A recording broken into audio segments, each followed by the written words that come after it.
Hello, I'm Noah Picar. This is my presentation on the Cisco Unified CM flaw exploited after POC reveals file write path to root and not person of color, obviously. So, June 22nd, at Diffuse Cyber on X, aka Twitter, reported that they observed exploitation of CVE 2026 20,230, sorry, a Cisco Unified CM, shortened as CUCM, web dialer SSRF, which stands for Cisco Unified Communications Manager and Unified Communications Manager Session Management Edition. SSRF meaning server-side request forgery. Mouthful. Anyway, this is a case of improper input validation for specific HTTP requests that allow an unauthenticated remote attacker to conduct server-side request forgery attacks through an affected device. Diffuse Cyber reports that it's currently being exploited from a single source using an unvetted proof of concept with a genuinely formatted file write payload landing on their decoys. The only way this works, though, is if the web dialer service is enabled, which is disabled by default. This attack works by sending a crafted HTTP request to a web dialer endpoint. It exploits the web dialer's improper input validation. The server then does that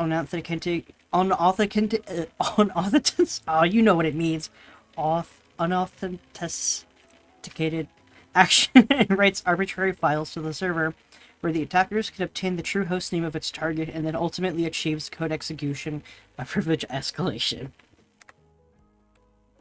Current exploitation is from a single source using an unverified proof of concept with file write payloads.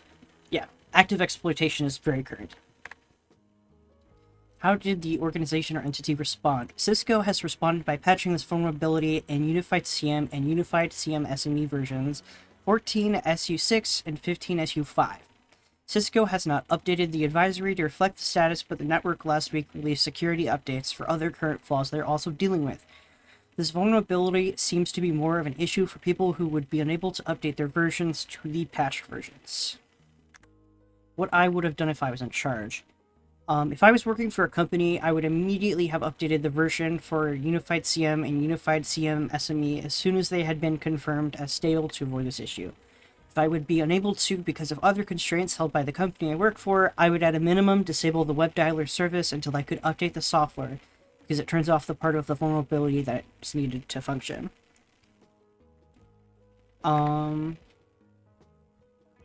I would also utilize endpoint detection and response EDR services like Microsoft Endpoint or CrowdStrike Falcon for additional protection against these types of attacks.